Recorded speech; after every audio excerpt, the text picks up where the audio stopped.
Hoje a gente vai conversar sobre ergonomia na moda. Entra na roda e fique à vontade. Eu sou a Maria Ribeiro e essa é a Moda de Conversa.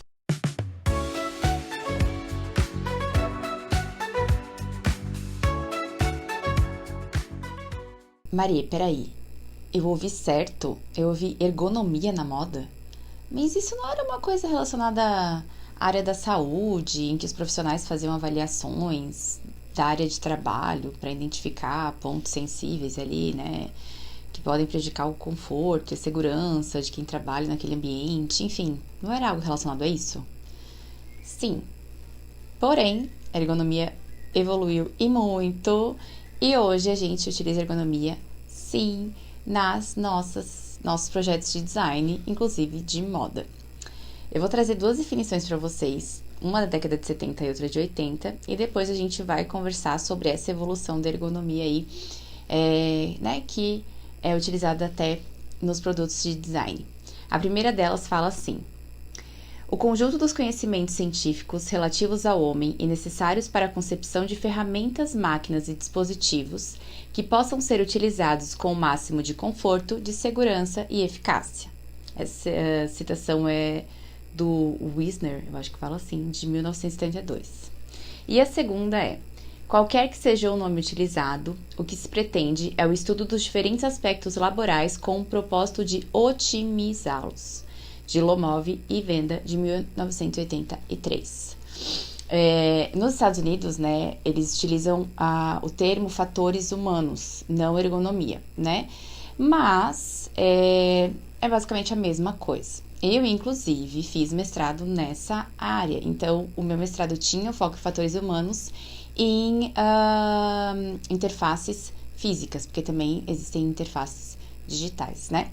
Então, o meu foco do mestrado era esse. E aí, e o meu mestrado foi em design, né? Deixando claro. Então, a gente vê aí, né, que tem essa questão de trazer o conforto, a segurança, a eficácia e otimizar esses ambientes de trabalho. Só que, por que existe uma evolução, né, nesses estudos? Porque a nossa peça de roupa, ela tem que trabalhar ao nosso favor. E antes da gente continuar falando sobre esse assunto, eu já vou te pedir para deixar o seu like, se inscrever no canal, ligar o sininho, eu ia fazer o like de novo, ativar o sininho, mandar para alguém, enfim, para ajudar aqui o nosso canal. Bom, como eu ia falando, né, comentando com vocês, eu fiz mestrado nessa área de fatores humanos e durante o mestrado a gente inclusive tinha uma disciplina de usabilidade, que basicamente era entender, né, e fazer com que esse produto que a gente estava desenvolvendo ele fosse o mais fácil e intuitivo de ser utilizado da melhor maneira. Inclusive, né, a gente fala muito hoje em dia dos produtos dos eletrônicos, por exemplo, o nosso celular, né, que ele tem toda uma questão de usabilidade, do alcance da nossa mão, dos dedos e enfim, e até da interface mesmo, para que a gente encontre mais fácil e mais intuitivamente, né, aquilo que a gente está buscando no nosso dispositivo. E isso tudo é fruto da usabilidade, ou seja, que melhore, né, toda essa experiência, que a gente consiga realizar nossas tarefas com facilidade e clareza, sem que seja algo muito difícil. Então, inclusive a gente consegue sentir, né, quando existe esse compromisso com a usabilidade, existe um estudo de usabilidade por trás e quando não. Algo que acontece também, aqui na minha cidade onde eu moro, em Joinville, tem uma empresa muito grande de eletrodomésticos, em que eles têm um laboratório de usabilidade. Eu tive a oportunidade de visitar enquanto eu estava no mestrado. Então, eles chamam, né, pessoas, usuários comuns, para fazer esses testes enquanto os eletrodomésticos ainda estão em desenvolvimento. E algumas vezes eles selecionam pessoas para mandar o eletrodoméstico para casa delas, para que elas utilizem por um período de tempo e façam, né, esses testes e deem esse feedback para a empresa. Então, tudo isso para garantir, né, que vai funcionar no dia a dia e na vida das pessoas aquele produto por inteiro ou perto disso, né, que a maioria das pessoas, né, consiga ali utilizar da melhor maneira aquele produto. Inclusive, eu tenho um eletrodoméstico na minha casa que eu falo que ele não passou por todas as partes do teste de usabilidade, porque ele tem umas questõezinhas assim que eu consigo notar. Mas enfim, né? É muito difícil a gente fazer um produto perfeito que vai atender todo mundo. Inclusive, essa é uma das premissas da ergonomia também, mas a gente vai falar sobre isso depois. Falando sobre ergonomia na moda em si, né? Que nem eu falei, a roupa, ela não pode ser um impeditivo da gente desempenhar nossas tarefas diárias. Então, essa peça, ela tem que ser projetada a partir de dois grandes aspectos, né? Da ergonomia, que é a antropometria e a biomecânica. Lembrando também que a roupa, né? Essa peça de design, de moda, as nossas peças, acessórios, né? Os calçados, as bolsas e tudo mais, elas têm um compromisso estético, né? Porque a gente segue tendências e tudo mais que a gente já sabe, mas também tem um compromisso de conforto e de funcionalidade. Então, não basta esse produto ser só bonito se ele não é confortável, nem é funcional, né? Se ele não tem um propósito, né? Além de ser bonito. Claro, tem peças que a gente usa só porque elas são bonitas, elas não têm lá grandes funcionalidades. Sim, pode existir, né? Aquelas mini bags, né? Por exemplo, não cabe nada ali. Ela é muito mais um adereço do que um acessório, uma bolsa que você vai realmente colocar algo dentro pra levar alguma coisa sua, né? Mas, na maioria das vezes, né? Quando a gente tá ali fazendo esse estudo ergonômico, se preocupando com esse aspecto do produto, ele vai aliar estética, conforto e funcionalidade. Os três num produto só, tá? E o conforto também, ele é relativo, né? Porque pode haver esse conforto físico, que é, né, o mais óbvio, digamos assim, mas também pode ter um conforto mental, cognitivo, né, em que aquela peça, apesar de ela não ser tão confortável fisicamente, ela te traz um conforto, aliás, te traz uma confiança, te coloca, né, num lugar em que você se sente muito melhor. Por exemplo, é o que acontece comigo quando eu uso salto alto. Né, tem gente que não gosta de usar porque realmente não é a coisa mais confortável que foi inventada, com certeza não. Mas, pra mim, né, eu gosto da forma como eu me sinto quando eu uso um salto, eu me sinto mais segura, né, eu me sinto mais bonita, eu gosto da minha silhueta quando eu tô de salto. Então, existem vários fatores ali que me trazem esse conforto que não é necessariamente físico, tá? Então, a gente também tem esse lado cognitivo, mental envolvido na questão do conforto. E aí, passando para as questões físicas mesmo, de antropometria e biomecânica, pro projeto de design com ergonomia, a gente vai se preocupar justamente com isso, né? A parte de medidas do ser humano, tanto quando ele está estático, quando ele está dinâmico, né, em movimento. E a biomecânica também, né? Então, todos esses movimentos que a gente consegue fazer, que a gente precisa fazer no nosso dia a dia. Então, muito provavelmente, você já colocou uma roupa para um dia comum de trabalho e você percebeu que ela era um impeditivo para você fazer aquelas tarefas, ou que ela incomodava muito. Por exemplo, uma calça que tem um cos mais baixo, e aí você tinha que ficar puxando ela o tempo inteiro para cima, e aí você pensou, por que eu não botei um cinto, alguma coisa, ou até uma calça diferente, né? A blusa sem alça, né? Um top sem alça, que também a gente fica o tempo inteiro puxando pra cima. É uma coisa que te deixa ali com desconforto, porque você fica pensando, será que vai cair, né? Então eu não quero, né, que deixe nada mostra, e a gente fica nessa preocupação. Então, e aí isso acaba atrapalhando e até mesmo impedindo que a gente faça algumas tarefas. Isso não pode acontecer, né?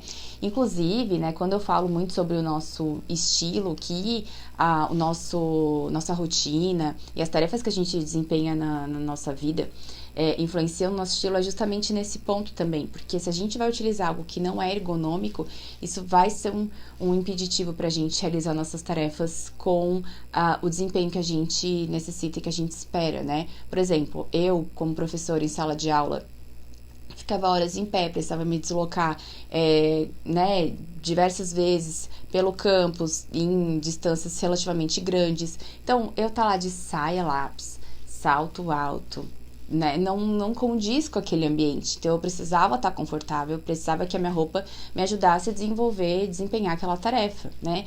Então, é isso que a gente faz com as nossas roupas, né? No nosso dia a dia, a gente escolhe essas roupas para desempenhar certas tarefas e ela não pode ser um impeditivo, né? Não pode ser algo que nos atrapalha.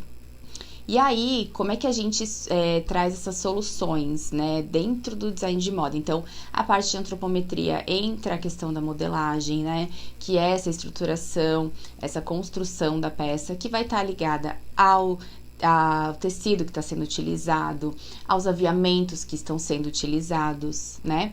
Eu lembro que durante o meu mestrado tinha uma outra colega minha que estava fazendo uma pesquisa com idosos, né? Com aviamentos. Então, ela inclusive utilizava uma ferramenta de análise da tarefa, que a gente chama, em que ela pedia para que eles abotoassem e desabotoassem uma camisa, né? E para ver ali como é que é a desenvoltura deles, né? Se esse aviamento para as pessoas, né, que já tem ali a pega fina um pouquinho mais comprometida, né? Enfim, se elas conseguiriam mesmo realizar aquela tarefa, e muitas vezes não conseguiam ou conseguiam. Então ela quis fazer esse levantamento para entender mesmo, né, se esse aviamento era adequado para aquele público. Então a gente também pode trabalhar com públicos específicos. No meu TCC, né, no meu trabalho de conclusão de curso, eu trabalhei com um grupo específico, né? Eu trabalhei com mulheres com sobrepeso e obesidade, desenvolvendo calçados de salto. Então, além, né, de fazer essa avaliação física mesmo, né, a gente também faz avaliação sobre as preferências delas. Então, a gente une ali a questão física com a questão cognitiva para desenvolver um produto que seja seguro, mas que tenha essa, né, tenha essa funcionalidade, o conforto, mas também a parte estética garantida, né? Porque muitas vezes as soluções mais confortáveis não agradavam tanto visualmente essas mulheres, né, que eram o meu público-alvo. Então, é uma matemática bem complicadinha, né, de ser feita. Mas, inclusive, acredito que esse mercado, né, dos calçados confortáveis tem melhorado e muito nos últimos anos. Em relação a quando eu fiz meu TCC lá em 2012, melhorou muito. Então, como eu estava comentando, né, essa questão de que tudo, né, dentro de uma peça de roupa pode ajudar ou atrapalhar, né? Então, questão do tecido. Se o tecido pinica, se ele esquenta demais, na modelagem, se é muito apertado, se é muito... se aperta em lugares específicos, né? Porque não é incomum a gente chegar em casa e tá com as marcas, né? Mulheres vão entender muito do sutiã, né? Fica aquela marca de uma meia que é mais apertada, de uma calça. Então, a gente fica com aquelas marcas mesmo da nossa roupa que a gente usou o dia inteiro. Então, muitas vezes, esse é um erro de modelagem mesmo, né? De uma falta de um estudo mais aprofundado de antropometria. E aí, a gente cai numa questão bem sensível também, porque o Brasil, né, é um país de tamanho continental, em que a gente tem aí uma diversidade de corpos imensa, né? Uma parte colonizou o sul, a outra parte colonizou sudeste e aí nordeste, enfim, a gente sabe que existem diversas características diferentes dentro, né, da nossa população, e aí a gente criar um quadro de medidas único, ele é bem complicado, né? Então, muitas vezes existe essa variação muito grande, né? Você, numa marca, usar 40 e na outra marca você usar 44, por exemplo, porque não existe essa padronização. Acredito que isso está sendo já desenvolvido, se não já foi normatizado pela BNT. Eu acho que já foi em algum aspecto, se eu não me engano. Mas a gente ainda tem, né, essa questão bem sensível, né, de antropometria, porque nós somos um país muito grande e ter essa tabela de medidas padronizada é bem difícil. Mas, além disso, né, dessa questão, a gente também tem a questão de aviamentos, se aquele aviamento é seguro, por exemplo, para bebês, né, não vai colocar aviamentos que o bebê possa eventualmente puxar da roupa, colocar na boca, por exemplo. Então, tem que ter essa segurança também quando vai pensar uma roupa para um público específico. Então, são várias questõezinhas que entram e tudo isso faz parte da ergonomia na moda. Então, se você não sabia disso, agora você está sabendo. Olha que coisa incrível. E, que nem eu falei, né? A gente, dentro da ergonomia, tem ali um propósito de tentar atender a maioria das pessoas, né, da população, a gente não consegue atender 100%, que nem eu falei, porque existem extremidades em que existem demandas, limitações muito específicas que precisam ser atendidas pontualmente. Mas se a gente pegar ali numa amostra de 0 a 100, a gente, né, o propósito maior é que a gente consiga atender ali o intervalo de 5 a 95%, né? Então, 5% iniciais e 5% finais ficariam de fora, mas entre 5 e 95 a gente conseguiria desenvolver produtos que funcionariam para todo mundo, né? Que tivessem aviamentos mais seguros, tecidos mais confortáveis, né? A textura também, porque algumas limitações podem ser sensoriais, né? Não só físicas ou cognitivas, então, ou elas podem ser combinadas também, né? Então, a gente tem aí diversas soluções que a gente emprega sempre no design de moda e no design como um todo para trazer mais segurança e eficácia nas tarefas do dia a dia. Então, lembrando que a roupa, ela é sim, né, algo muito importante que a gente veste todos os dias, mas ela não pode ser um impeditivo da gente realizar as nossas tarefas. E por fim, eu queria mostrar para vocês um livro de uma pesquisadora. Ela reuniu várias pesquisas, né, acerca desse tema, mas ela fez a tese de doutorado dela em cima de uma metodologia de avaliação de ergonomia, usabilidade e conforto de peças de roupa. E eu queria citar para vocês alguns dos critérios que ela utilizou, que eu achei bem interessante. O nome da metodologia é Oikos e o nome da autora é Susana Barreto Martins, né? Então, essa é a metodologia de avaliação da usabilidade e conforto de produtos de moda e vestuário. E aí ela comparou uma calça e uma blusa de uma empresa brasileira com uma de empresa estrangeira. E ela fez essa avaliação de usabilidade, que tem vários critérios ali, né? Então, ela avaliou, por exemplo, a facilidade de manejo, que nem eu falei, se é fácil de vestir, de desvestir, os aviamentos, se é fácil de pegar, de manusear, né? A facilidade de manutenção, então se você consegue fazer essa limpeza da peça com facilidade. Inclusive, tive outra colega de mestrado que fez a dissertação dela sobre a leiturabilidade das etiquetas têxteis, né? Que são essas que vêm com as instruções para você fazer a limpeza correta da peça. E aí ela também avaliou se as pessoas sabiam o que aquele símbolo significava e tudo mais. Então, essa é uma questão também muito sensível, porque muitas vezes a gente não sabe como fazer a manutenção correta daquela peça, né? E isso também é uma questão de ergonomia. Então, se existe uma clareza no manuseio daquela peça, se você sabe, né, onde que é frente, onde é que é costa, se você sabe né, onde vai cada parte, então esse aqui é onde vai o braço, esse aqui, porque tem algumas peças que realmente parecem um quebra-cabeça aí, né, que a gente tem que se virar para vestir.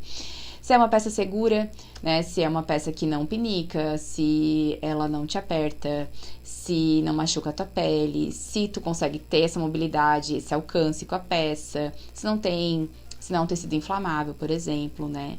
Então, isso tudo tá ligado à segurança da peça. Indicadores de usabilidade, de acordo com uma outra autora, e o conforto, né, de pele mesmo, o toque, a maciez, o peso, né, a elasticidade, a flexibilidade. Então, tudo isso foi avaliado, né, pela autora. Então, são muitos itens que a gente pode avaliar. Eu tive a felicidade, né, de ministrar essa disciplina para 2 turmas, enquanto eu estava dando aula na universidade. Eu gosto muito desse tema. Realmente, assim, no começo, vou falar para vocês que eu tinha um pouquinho de medo quando eu estava na faculdade. Eu via aquela palavra, né, ergonomia, eu falava, meu Deus. E as pessoas falavam, isso é meio chato, tipo, não é uma coisa tão legal. Mas eu lembro que eu tive uma professora maravilhosa, que depois virou minha orientadora de TCC. E eu acabei me apaixonando, assim, por esse universo, principalmente porque você passa a entender e a enxergar como a indústria ainda segrega e muito, né? Como as pessoas ainda têm uma dificuldade muito grande de conseguir vestir o que elas querem e não necessariamente o que tem à disposição delas, né? Então toca num tópico muito sensível de que a gente usa as nossas roupas como uma forma de expressão e muitas vezes as pessoas não podem utilizar porque elas não têm essas opções à disposição delas, né? Então me tocou muito nesse lugar, assim, E aí, enfim, continuei depois no mestrado, pesquisando sobre isso. Então, eu gosto muito desse tema. E espero que vocês tenham gostado desse vídeo, que vocês tenham aprendido, se vocês não sabiam a respeito da ergonomia na moda, como era aplicada. Espero que vocês tenham aprendido a respeito. E é isso. A gente se vê na semana que vem. Um beijo. Tchau.